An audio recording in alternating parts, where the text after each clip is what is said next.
And we are still working on the foundation education, that's the primary and secondary education. Well, we've been to the Katsina Government Science School and also the Family Support School. We've seen the renovation, but my worry and the question I did ask is that, is there a sustenance structure for this renovation you are putting on the ground? First of all, we are rebuilding the civil service, especially the education sector. We are rebuilding it by making sure that we employ competent and pay teachers as and when do. And also the reward system for performing teachers, for performing schools, and also responsible parental by parents. So, because education is not new in Katsina, it has history.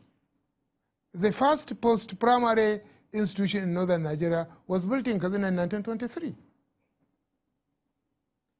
And before then, the Islamic education came to Katsina over 1,000 years ago. It's the political season now, and people are asking, with all the structures you've laid down, the question of continuity naturally comes to mind, and people are asking, would Governor Aminu Bello Masari be taking a second shot? If I'm to make any pronouncement for or otherwise, I think I need a platform like that to do that in Katsina, and not on this internet. Okay, to put it succinctly now, you're waiting for the platform to declare your intention. I'm waiting for the platform to make my position known. So, what's that position? When the time comes. You've not hidden your support for President Buhari. Is this based on satisfactory performance, on your belief that he has satisfactorily led this nation? Why should I hide my support? In fact, I was one of those who were encouraging him to come. And he will make it. Mark my words. Was that born out of of your perception of his satisfactory performance? Look, anybody who will be objective, except those who came with a narrow agenda in their pocket, and the president refused those narrow agenda, will take 2015 Nigeria and compare it to 2018 Nigeria to see, have we made progress or have we gone back? And if you feel the fear of God, in spite of the killings, what did we meet on ground? Should we base it on what we meant? Look, I think the promise has been actualized. The promise has been actualized that will defeat and degrade Boko Haram. It has been done. Now, we'll also talk on the agric revolution. We've seen the warehouse, the agric warehouse of Katsina State, and we've seen the purchase of several tractors. But beyond this, looking at taking Katsina to a capacity for export-driven agricultural program. So what are your plans on this? Here in Katsina, we have the land. It's an agrarian society. What we are doing is to rebuilding the capacity of the farmers.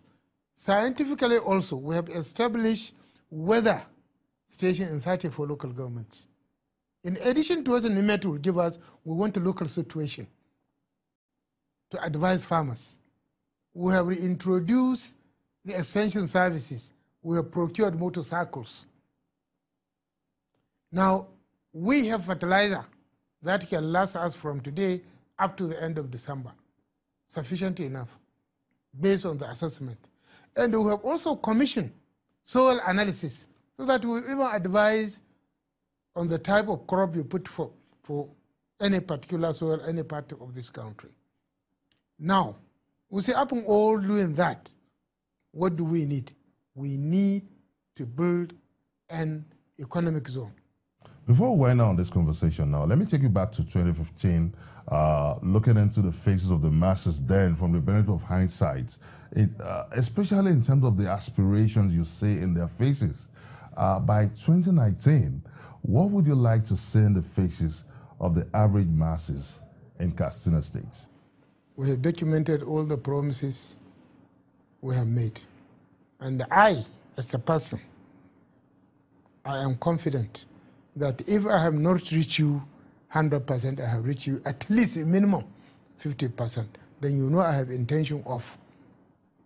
We say we will pay all outstanding arrears, especially for pension and gratuity. We did. We said those who were removed unjustly will return them to work. We did. We said we will pay your salary and allowances as and when due, including your pension. We did. Right Honorable Aminu Bello Masari, the Governor of Katsina State, thank you so much for making our time to be part of this episode of Question Time. And of course for giving us insight into your efforts in changing the fortunes of Katsina State positively. We wish you the very best of luck. Thank you very much indeed. And that's it on this episode of Question Time from Channels Television. As Governor Masari advocates amnesty for suspected herdsmen killers, what's your take on this? Should amnesty be granted to suspected herdsmen killers as a condition for peace? Send us your comments on our social media platforms. You can also join us next week for a fresh episode of the show on Channels Television. Many thanks for watching. I'm Benga Ashiru. Bye for now.